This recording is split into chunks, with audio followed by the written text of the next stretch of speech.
ಧರ್ಮಸ್ಥಳ ತಲೆಬುರುಡೆ ಪ್ರಕರಣ. ಧರ್ಮಸ್ಥಳದ ಕೀರ್ತಿ ಸಹಿಸದೆ ಕೆಲವರಿಂದ ಸಂಚು.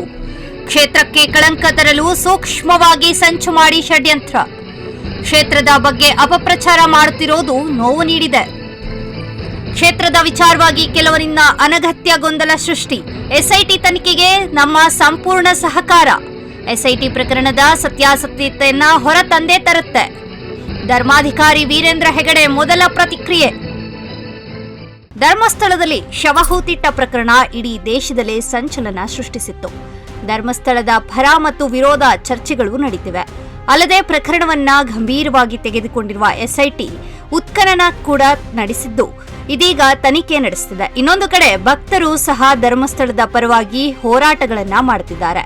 ಇದೆಲ್ಲ ಬೆಳವಣಿಗೆಗಳ ನಡುವೆಯೇ ಧರ್ಮಸ್ಥಳ ಧರ್ಮಾಧಿಕಾರಿ ವೀರೇಂದ್ರ ಹೆಗಡೆ ಅವರು ಈ ಪ್ರಕರಣದ ಬಗ್ಗೆ ಮಾತನಾಡಿದ್ದಾರೆ. ಧರ್ಮಸ್ಥಳದ ಕ್ಷೇತ್ರದ ಅಭಿವೃದ್ಧಿ ಮತ್ತು ಕೀರ್ತಿಯನ್ನ ಸಹಿಸಲಾರದವರು ಅಸೂಯೆಯಿಂದ ಸೂಕ್ಷ್ಮವಾಗಿ ಸಂಚು ಮಾಡಿ ಷಡ್ಯಂತ್ರಗಳನ್ನ ಮಾಡುತ್ತಿದ್ದಾರೆ ಎಂದು ಧರ್ಮಾಧಿಕಾರಿ ವೀರೇಂದ್ರ ಹೆಗಡೆ ಆರೋಪಿಸಿದ್ದಾರೆ.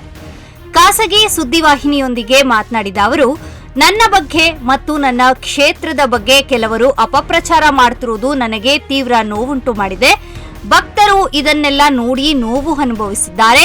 ಯಾರಿಗೂ ಕೂಡ ನಮ್ಮ ಬಗ್ಗೆ ಕ್ಷೇತ್ರದ ಬಗ್ಗೆ ಅನುಮಾನವಿಲ್ಲ ಎಂದಿದ್ದಾರೆ.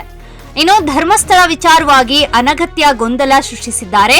ಆರೋಪಗಳೆಲ್ಲವೂ ಸೃಷ್ಟಿ ಮಾಡಿರೋದು. ಈ ಎಲ್ಲಾ ಆರೋಪಗಳು ಸಹ ಸುಳ್ಳು. ಕೆಲವರು ಧರ್ಮಸ್ಥಳಕ್ಕೆ ಕಳಂಕ ತರಲು ಪ್ರಯತ್ನ ಮಾಡುತ್ತಿದ್ದಾರೆ. ಎಸ್ಐಟಿ ತನಿಖಾ ವರದಿಗೋಸ್ಕರ ನಾವು ಕಾಯುತ್ತಿದ್ದೇವೆ. ಎಸ್ಐಟಿ ಪ್ರಕರಣದ ಸತ್ಯಾಸತ್ಯತೆಯನ್ನ ಹೊರ ತಂದೇ ತರುತ್ತೆ. ಈ ಹಿಂದೆ ಸಿಬಿಐ ತನಿಖೆಗೆ ಕೂಡ ನಾವು ಸಹಕರಿಸಿದ್ದೆವು. ಈಗ ಎಸ್ಐಟಿ ತನಿಖೆಗೂ ಕೂಡ ನಾವು ಸಂಪೂರ್ಣ ಸಹಕಾರ ಕೊಡುತ್ತೇವೆ ಎಂದಿದ್ದಾರೆ. ಧರ್ಮಸ್ಥಳದಲ್ಲಿ ಯಾವುದೇ ಅಕ್ರಮ ಚಟುವಟಿಕೆಗಳು ನಡೆಯುತ್ತಿಲ್ಲ. ಎಲ್ಲಾ ಶೈಕ್ಷಣಿಕ ಮತ್ತು ಸಾಮಾಜಿಕ ಸಂಸ್ಥೆಗಳು ಟ್ರಸ್ಟ್ನ ಅಡಿಯಲ್ಲೇ ಕಾರ್ಯನಿರ್ವಹಿಸುತ್ತಿವೆ. ನಮ್ಮ ಕುಟುಂಬದ ಒಡೆತನದ ಆಸ್ತಿ ಕಡಿಮೆ ಇದೆ. ಅಧಿಕ ಆಸ್ತಿಯು ಟ್ರಸ್ಟ್ನದ್ದಾಗಿದ್ದು ಅದಕ್ಕೆ ದಾಖಲೆಗಳಿವೆ. ಕಳೆದ 14 ವರ್ಷಗಳಿಂದಲೂ ಕ್ಷೇತ್ರದ ವಿರುದ್ಧ ಸುಳ್ಳು ಪ್ರಚಾರ ನಡೆಯುತ್ತಿದ್ದರೂ ನಾವು ಅಚಲವಾಗಿ ನಮ್ಮ ಸಮಾಜ ಸೇವೆ ಮುಂದುವರಿಸಿದ್ದೇವೆ ಎಂದಿದ್ದಾರೆ.